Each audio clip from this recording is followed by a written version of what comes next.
Hello everyone! In this video, Dante and I are going to present about program evaluation in English education. This video contains three sections, which are Introduction, Cases of Program Evaluation, and Common Approaches used to conduct program evaluation in English education. Hopefully this video will help us understand the program evaluation in English education. Enjoy! Alright, I will start by giving a brief explanation of what program evaluation in English education is. Let's start with the evaluation. Evaluation is important to be carried out, and it has many meanings in language program. For example, evaluation is beneficial for novice teachers as it can be involved in a checklist to guide the development of lesson plans and teaching practice. It can also be a process of determining learning achievements or student satisfaction, and a dimension of the analysis of data in a formal evaluation or research study. To sum up, evaluation is about the relationships between different program components, the procedures developed by the people involved in the programs, and the processes and outcomes which are used to show the value of a program, which is the accountability, and to enhance this value through the development. In the field of education, the term evaluation is used to include all of the instruments and the processes involved in gathering information to make judgments about the value of an educational program. Therefore, Brown defines language program evaluation as the systemic collection and analysis of information necessary to improve a curriculum, assess its effectiveness and efficiency, and determine participants' attitude within the context of a particular institution. Another definition by Pennington is the process of interaction that dynamically relates to people, processes, and things that make up a language program in a process of mutual enlightenment, adaptation, and betterment. The evaluation trends in language education parallel the developments in program evaluation generally in 5 ways. First is the shift from an exclusive focus on measurement of outcomes. This means that there is gradual movement from evaluating specified program outcomes to evaluating the actual curricular experience, which established a complex task for evaluators. In language program evaluation, different outcome constructs have been used, for example, syllabus specifications and project frameworks, in addition to a range of language competent constructs used to generate tests which have a program evaluation function. To conclude, the evaluation doesn't only focus on the language learning, but also as part of the development programs. The second one is increase the attention to classroom processes. Methodologically, the focus on process took evaluation away from tests, which is a measurement of outcomes, and moved into classroom processes. This focus has facilitated attention to language learning and instructional effectiveness issues within evaluations, and also to program sense-making or to highlight what the program means as it is implemented. The third one is evaluation as the domain of professional practice. When evaluation was focused on measurement of outcomes, evaluators tend to be assessment specialists whose expertise didn't necessarily cover the range of program components involved, such as management and training. The development remit of evaluations, with its implied partnership with practitioners, has involved establishing a somewhat different role for the external evaluator. The extension of evaluation strategies to the internal development of programs has thus redefined the notion of expert evaluator. In line with a wider trend in program implementation and service provision, all program personnel have an evaluation remit, whether this is for personal professional learning, monitor and enhancement of quality, or ensuring compliance with missions and mandates. The next one is the development of teachers and other professional skills. Where it involves evaluation within development programs, it often includes capacity building in terms of institutions, professionals, and other stakeholders. and the terms of reference for evaluations typically includes recommendation for practice as well as judgments of worth.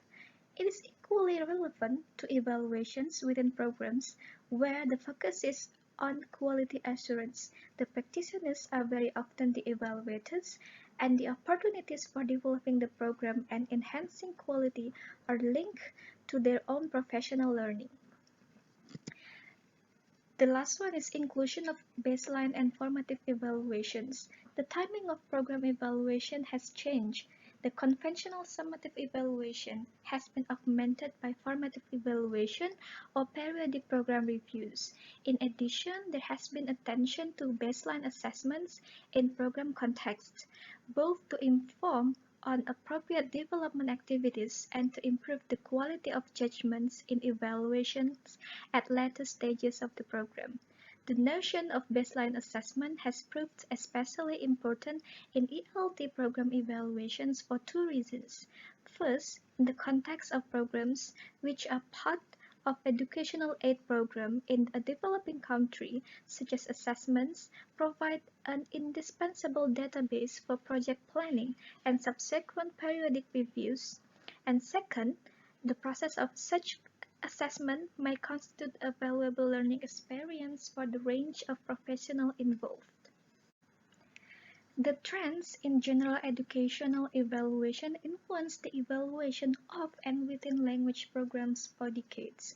Language program evaluation design factors have had a significant influence on the development of evaluation theory and practice in the field, including English education. First, developments in recent decades in language education, generally in our understanding of language learning or acquisition processes, have provided frameworks for evaluation designs. Evaluation have also served as opportunities for further research into such processes. And second, a large number of language program evaluations carried out in recent decades have been in the context of education development projects. This section explores the impact these particular contact factors have had on language program evaluation. Let's move on to the cases of the implementation of program evaluation in language education. What I would like to highlight here is the case of evaluating teachers' English language competence. The case study presents an evaluation with baseline and survey characteristics, which was designed to inform on a plan for nationwide innovation and involved the evaluation of basic education teachers' levels of English language competence. This case didn't involve the evaluation of a specific program, rather, the evaluation project was to be used as a means to gather data for national strategy development. This evaluation was undertaken in a complex multilingual situation in which English was the first language for an extremely small minority of the population in the country, where English, with the status of an international language, has been chosen as the lingua franca for this relatively recently independent nation. The study was initiated in order to evaluate teachers' English language proficiency in a country where English is used as an additional or second language in schools. The teachers here include both teachers of English as a curriculum subject in its own right and teachers who use English across the full range of school subjects as the medium of instruction. The evaluation was thus framed in response to a perceived dilemma and need for data in an area of national priority as a guide for action. The evaluation findings were to fit into decision-making for a strategy to improve teachers' ability to operate effectively in English. The specific purposes for this evaluation study reflected in the terms of reference for the project. In summary, then, as established by its term of reference, this study set out to evaluate on a national basis. In the evaluation planning, there were some specific key issues and focal points that needed discussion and thereby informed the decision-making at the planning stage of evaluation. To start the planning stage, we could start by answering questions related to this point. In addition, as with any evaluation undertaking and research more generally, there are ethical issues that need to be addressed. The kinds of questions and issues are likely to surface in terms of assuring the ethical integrity of an evaluation. In order to develop appropriate evaluation procedures based on sound construct appropriate to the professional domain concerned, a visit by one of the consultant evaluators to the country in question was undertaken. There were a set of activities provided for the evaluation visit. Three different data elicitation procedures were agreed for the study.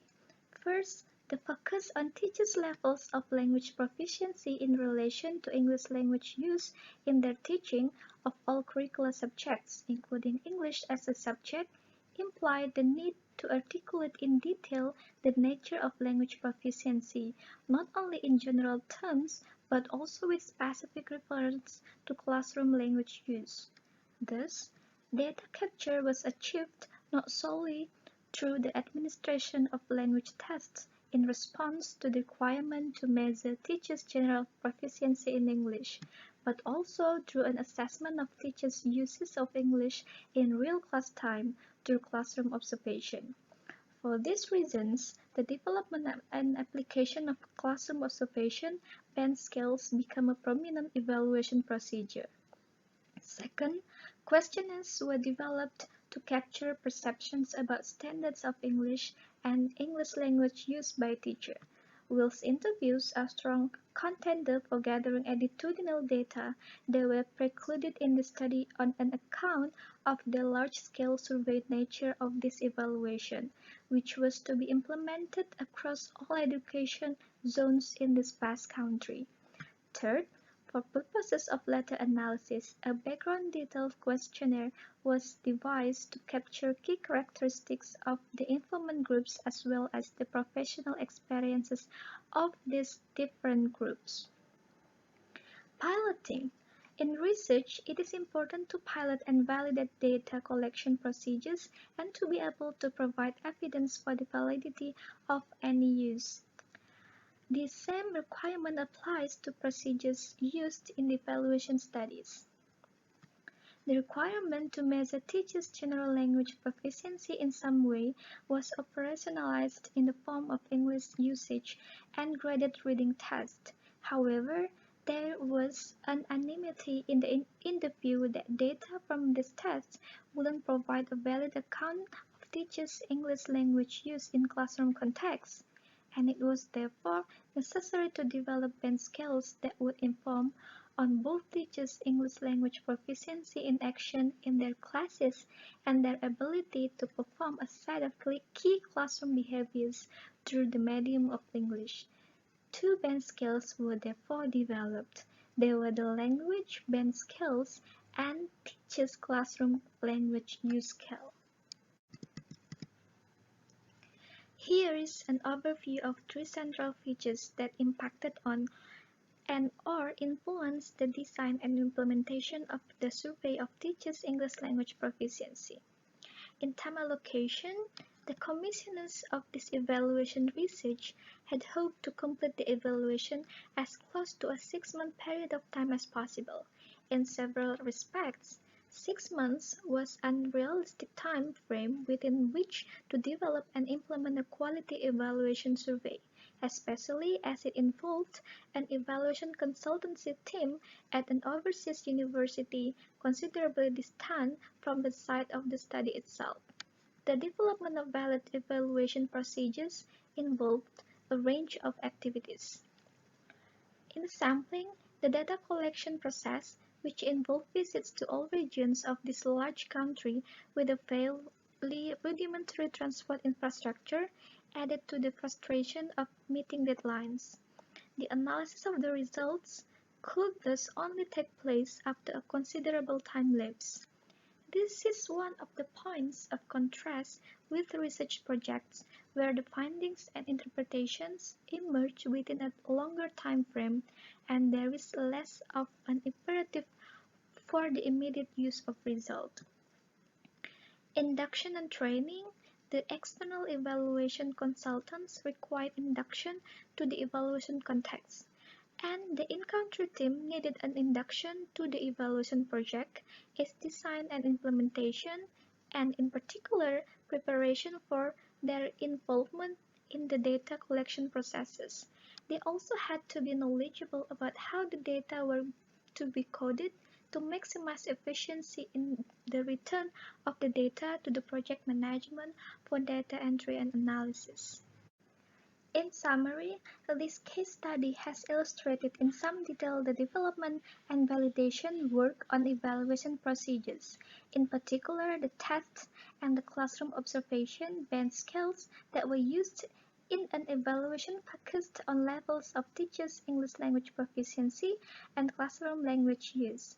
Some of the implications for evaluation design and development of procedures in implementing a nationwide evaluation are: first, in a relatively short period of time, with a small evaluation team, some members of which were novice in program evaluation, in a large country with widely dispersed population and rudimentary infrastructures that would yield trustworthy data on the basis of which to formulate strategies for a national teacher upgrading the strategy.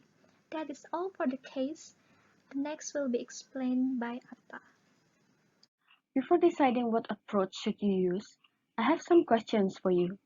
Why is the evaluation being conducted? What is the goal of the evaluation? In whose interest is this evaluation? Can you answer this question clearly? If you can't, it's better for you to establish what you want to achieve in the program evaluation so that the program you want to conduct can be meaningful and meet your goals.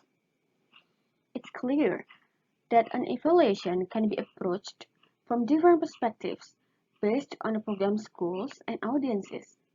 In general, there are several factors which influence a choice of one approach over another, such as audience, objectives, and goals of the evaluation itself.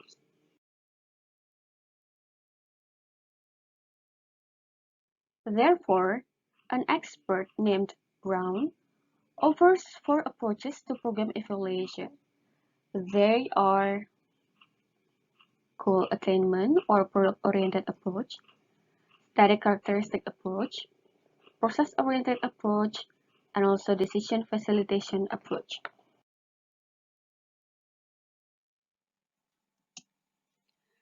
The first approach in program evaluation is goal attainment or product-oriented approach.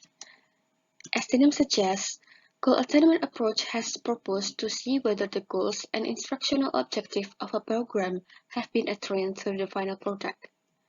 An expert named Taylor argued that the program should be built on explicitly defined goals and it should be specific in terms of the society, the students, and the subject matter. Besides, the behavioral objectives in this approach should be measurable.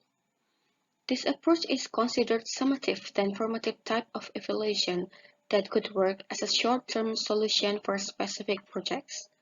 For example, in a language classroom, students work with grammatical structure in their English course. Then, in the end of the course, the students have to take tests of the material being learned. The second approach is static characteristic approach. This approach is also a part of professional judgment evaluations. This approach is conducted by outside experts to determine the effectiveness of a particular program based on the examination of accounting and academic records. This approach is often related to accreditation. For example, outside experts come to visit an institution to evaluate its records, as well as study characteristics such as the number of library books and language laboratory tapes, the number of master degrees, and PhDs among the staff in order to accredit that institution.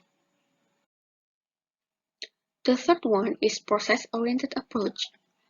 A product-oriented approach tells you whether a program achieved its goals. A process-oriented approach tells you how and why. As the name suggests, the purpose of this approach is more on the process rather than outcome. It answers questions like how you will get yourself to the end goal, how can you achieve it, or how can you not achieve the goals. A process-oriented approach describes a program's services, activities, policies, and procedures. This approach provides early feedback on whether the program is being implemented as intended, what obstacles have been encountered, and what changes are needed. Besides, it may reveal why outcomes were or were not achieved. Therefore, this approach is also called goal-free evaluation because the process is more important than the goal. An outcome evaluation measures program outcome and determines whether the desired results were being achieved. It tests the hypothesis by comparing conditions before and after participation, by comparing participation with similar individuals who did not participate, or by comparing a combination of both. The last approach of program evaluation in English education is decision facilitation approach.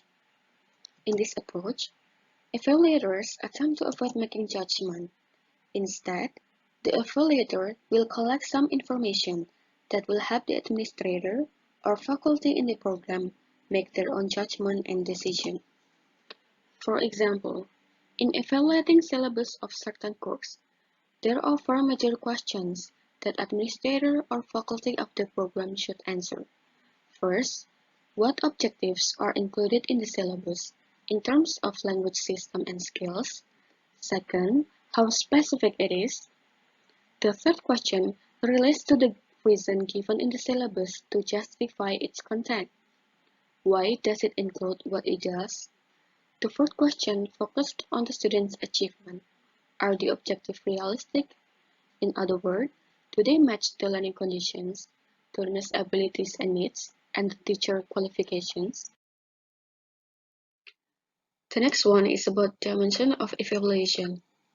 Here are three dimensions that shape the point of view on evaluation.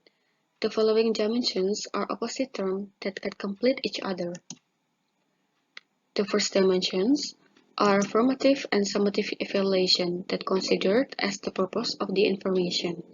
Informative evaluation, the aims of gathering information are to collect and analyze information that will help the evaluators in improving the evaluation. The focus of formative evaluation is on the process of ongoing activity of program, product, or person, and the decisions resulting are small-scale and numerous. When does the formative evaluation is conducted? The formative evaluation is conducted during the running of a program or a curriculum. The example of formative evaluation, especially in teaching English, is daily quizzes to collect the information. On the other hand, summative evaluation occurs at the end, when a program has been fulfilled. Here, information is gathered to see if the program has been successful, efficient, and effective. The decision emerged from this type of evaluation to some extent will operate and produce major change. We can say that there is no extreme version of summative evaluation, since language programs never end.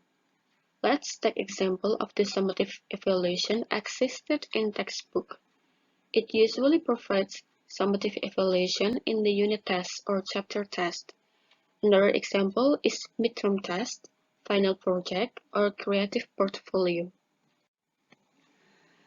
The second dimension is about the type of information. In this dimension, we have process and product as the types of information in program evaluation. It's quite similar to product and process approach, where process evaluation focuses on the workings or process of a program, and product evaluation focuses on whether the goals or products of the program are being achieved. The third dimension is about the type of data and analysis in program evaluation of English education. Here, we have quantitative and qualitative data analysis. Quantitative data are countable bits of information which are usually collected to produce results in the form of numbers. The example of quantitative type of data and analysis are tests, quizzes, grades, the number of students in each class, and so forth. What about qualitative type of data and analysis? Qualitative data consists of more holistic information based on observations that may not readily be converted into quantities or numbers. The example of qualitative type might include student or teacher journal entries, classroom observation, and so on. Conclusion: evaluation is a powerful strategy to differentiate programs and interventions that make a difference from those that don't. It's a good strategy to improve existing program and demonstrate the results of investment in time or other resources. At the end, to help determine if what is being done is worth the cost. Okay guys, this is the end of our presentation today. I do hope that you can get better understanding on program evaluation in English education. See you next time.